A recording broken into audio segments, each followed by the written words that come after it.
प्यारे बच्चों, आज मैं आपको दोस्ती की कहानी सुनाने आया हूं। एक घना जंगल था जो हमेशा एक सरसब्ज वादी में छिपा रहता था। इस जंगल में बहुत सी मखलूकात रहती थीं, मगर सबसे खौफनाक शेर था। एक दिन सूरज के गुरूब होने के बाद जब जंगल में तारीकी छा गई, एक अजीब आवाज सुनाई दी। आवाज बहुत हल्की थी, जैसे कोई छोटा जानवर अपनी मदद के लिए पुकार रहा हो। जंगल के दरख्तों के बीच एक खरगोश हल्के हल्के रोता हुआ दिखाई दिया। क्या हुआ छोटे दोस्त? एक बूढ़ी अलो ने पूछा।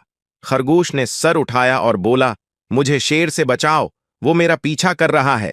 खरगोश की आवाज में खौफ था और जंगल की हवा में लर्जिश। बूढ़ी अलो ने अपनी बड़ी आंखों से चारों तरफ देखा। शेर कहाँ है? अलो ने धीरे से पूछा। खरगोश ने एक झाड़ी की तरफ इशारा किया, जहां कुछ हलचल हो रही थी। अचानक झाड़ियों से शेर का सर नमूदार हुआ। उसकी आंखें चमक रही थीं और उसके कदम धीरे धीरे आगे बढ़ रहे थे। खरगोश की सांसें तेज हो गईं और उसके दिल की धड़कन बढ़ गई। रखो! शेर की गूंजती हुई आवाज ने फजा को हिला दिया। मुझे तुमसे बात करनी है, खरगोश ने कांपते हुए कहा। क्या क्या बात है? शेर ने धीरे से आगे बढ़ते हुए कहा। मुझे माफ कर दो, मैं तुम्हें नुकसान नहीं पहुंचाना चाहता। खरगोश हैरान हुआ। तुम क्या कह रहे हो?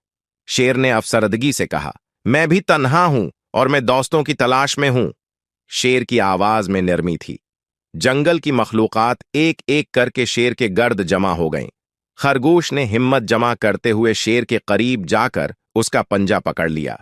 हम सब तुम्हारे दोस्त हैं, खरगोश ने मुस्कुराते हुए कहा, और जंगल में खुशी की लहर दौड़ गई। इस दिन के बाद शेर और खरगोश बेहतरीन दोस्त बन गए और जंगल में अमन व सुकून छा गया। हर रात जंगल की मखलूकात एक साथ जमा होते और शेर की कहानियां सुनते, और यूं जंगल की तारीक रातें कहानियों की रोशनी से जगमगाने लगें।